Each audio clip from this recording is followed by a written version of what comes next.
Hello friends, ഇന്ന് നമുക്ക് plum cake ഉണ്ടാക്കാം. ഇതിൽ ഞങ്ങൾ വൈനൊന്നും ചേർത്തിട്ടില്ല. അപ്പോൾ ആദ്യം നമുക്ക് ഡ്രൈ ഫ്രൂട്ട്സ് വേണം. ഞാൻ ഇത്രയും ഡ്രൈ ഫ്രൂട്ട്സാണ് എടുത്തത്. നിങ്ങൾക്ക് വേണമെങ്കിൽ കൂട്ടിയും കുറക്കാനും ചെയ്യാം. ഓറഞ്ച് ജ്യൂസിലേക്ക് നമ്മൾ എല്ലാ ഡ്രൈ ഫ്രൂട്ട്സും ചേർത്തിട്ടുണ്ട്. ചില ഫ്രൂട്ട്സ് നല്ല വലിപ്പം ഉണ്ടായത് കൊണ്ട് അത് കട്ട് ചെയ്ത് അതിൻ്റെ ഉള്ളിലത്തെ കുരുവൊക്കെ മാറ്റിയിട്ട് ഞങ്ങൾ കട്ട് ചെയ്തിട്ടത്. ചെറീസ്, ടൂട്ടി ഫ്രൂട്ടി, 2 ഐറ്റം മുന്തിരി, ബ്ലാക്ക് ആൻഡ് ബ്രൗൺ, ഈത്തപ്പഴം, കടല. ഈ ഡ്രൈ ഫ്രൂട്ട്സ് ഒക്കെ ഓറഞ്ച് ജ്യൂസിൽ കുറച്ച് നേരം ഇട്ട് വെക്കാം. ലാസ്റ്റായിട്ട് ഗരം മസാല കൂടിയും ചേർക്കാം. ഇനി നമുക്ക് ഷുഗർ കാരമൽ ചെയ്യാം. 2 ടേബിൾ സ്പൂൺ വെള്ളവും ചേർത്തിട്ടുണ്ട്. 1 കപ്പ് ഷുഗറാണ് ചേർത്തത്. അത് ഇതുപോലെ ബ്രൗൺ നിറമാവുമ്പോൾ അതിലേക്ക് വെള്ളം ഒഴിക്കാം. ഇനി നമുക്ക് ഈ ഫ്രൂട്ട്സില്ലേ അത് ഈ ഓറഞ്ച് ജ്യൂസിനൊന്ന് മാറ്റിയെടുക്കാം. ഓറഞ്ച് ജ്യൂസ് വേറെ ഒരു ബൗളിലേക്കും ഇത് നമുക്ക് വേറെ ഒരു പാത്രത്തിലേക്കും ഇടാം. ഇനി നമുക്ക് മൈദ ഇടാം. ഇത് കേക്കിൻ്റെ ബാറ്ററിക്ക് ഇടുമ്പോൾ അത് താഴെ പോവാതെ എടുക്കാൻ വേണ്ടിയിട്ടാണ്. ഇനി നമുക്ക് 1 കപ്പ് പഞ്ചസാര പൊടിച്ചെടുക്കാം. അതിൽ പട്ട, ഏലക്കായ എന്നിവ ചേർത്തിട്ട് പൊടിച്ചെടുത്തത്.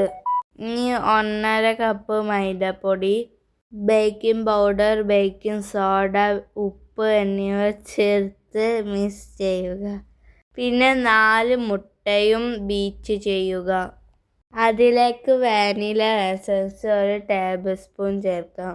ഇനി നമ്മൾ നേരത്തെ മാറ്റി വെച്ചിട്ട് പൊടിച്ച ഷുഗർ ഇല്ലാതും ചേർക്കാം. അത് ബീറ്റ് ചെയ്തതിൻ്റെ ശേഷം സൺഫ്ലവർ ഓയിലും ചേർത്ത് ബീറ്റ് ചെയ്യുക. എന്നിട്ട് പിന്നെ ഡ്രൈ ഫ്രൂട്ട്സും അതിൽ നമ്മൾ ഇട്ട വെള്ളവും ചെറുതായിട്ട് മിക്സ് ചെയ്യുക. തോനൊന്നും കുട്ടിയെ കൊണ്ട് ഓടിക്കണ്ട. ഞങ്ങൾ കടല എപ്പോഴും ഇട്ടീനി. നേരത്തെ ഇട്ടത് കടിക്കാൻ കിട്ടില്ല, എപ്പോഴാണ് കടിക്കാൻ കിട്ടുക. പിന്നെ നേരത്തെ വെച്ചിട്ടുള്ള ആ പൗഡറില്ലേ അതും ചേർക്കാം. പിന്നെ ഷുഗർ കാരമലില്ലേ അതും ചേർത്തിട്ട് മിക്സ് ചെയ്താൽ ഇതുപോലത്തെ ഒരു ബാറ്റർ കിട്ടും. അത് നമുക്ക് ഇനി ബേക്ക് ചെയ്യാനുള്ള പാത്രത്തിലേക്ക് ഒഴിക്കാം. മേലെ കുറച്ച് ഡ്രൈ ഫ്രൂട്ട്സും ചേർത്തിട്ടുണ്ട് ഭംഗിക്ക്. പിന്നെ ഞങ്ങൾ ഓവൻ സെറ്റപ്പ് ചെയ്തിട്ടുണ്ട്. പിന്നെ അത് ചൂടായിട്ടുണ്ട്. അപ്പോൾ ഞങ്ങൾ അത് വെച്ച് കൊടുത്തു.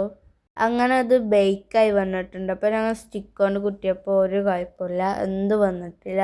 അപ്പോൾ ഞങ്ങൾ മേലെ ബട്ടർ ഒന്ന് സ്മെല്ലിന് വേണ്ടിയിട്ട്.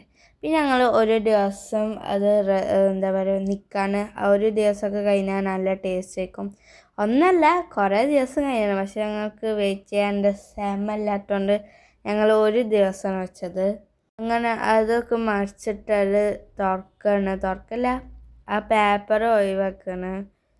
നമ്മളിപ്പോൾ തൊടണില്ല, അപ്പോഴും അതിൻ്റെ സ്മെല്ല് നമ്മളെ കൈമലൊക്കെ ഉണ്ട്. എല്ലാവരും ക്രിസ്മസിന് ഉണ്ടാക്കി നോക്കേണ്ട കേക്കാണ്, നല്ല ടേസ്റ്റാണ്. സബ്സ്ക്രൈബ് ചെയ്യാത്ത സബ്സ്ക്രൈബും ലൈക്ക് എല്ലാവരും ഒന്ന് ടച്ച് ചെയ്യണം. പിന്നെ എല്ലാവരും ഒന്ന് ഉണ്ടാക്കി നോക്ക്. ടേസ്റ്റ് ഉണ്ടെങ്കിൽ കമൻറ്റ് വഴി അറിയിക്കണം. അപ്പോൾ ഇത് എല്ലാവരും ഉണ്ടാക്കി നോക്കേണ്ട കേക്കാണ്, നല്ല ടേസ്റ്റാണ് കേട്ടോ. പിന്നെ അത് കുറേ ദിവസം വെയിറ്റ് ചെയ്താൽ അതിനാലും ടേസ്റ്റാണ്. ഇത് കുറേ ദിവസമൊക്കെ എടുത്തേക്കാൻ പറ്റുന്ന കേക്കാണ്. പക്ഷേ ഞങ്ങളുടെ വീട്ടിൽ അങ്ങനെ ഒന്നും നിൽക്കാൻ പോകുന്നില്ല. നമ്മളിട്ട ഡ്രൈ ഫ്രൂട്ട്സ് ഒന്നും താഴേക്ക് എത്തിയിട്ടില്ല, കണ്ടോ, മേലെ തന്നെ ഉണ്ട്. അപ്പം എല്ലാവർക്കും ഹാപ്പി ക്രിസ്മസ്. അപ്പം ശരി, ഇനി നെക്സ്റ്റ് വീഡിയോയുമായി കാണാം. ടാറ്റാ.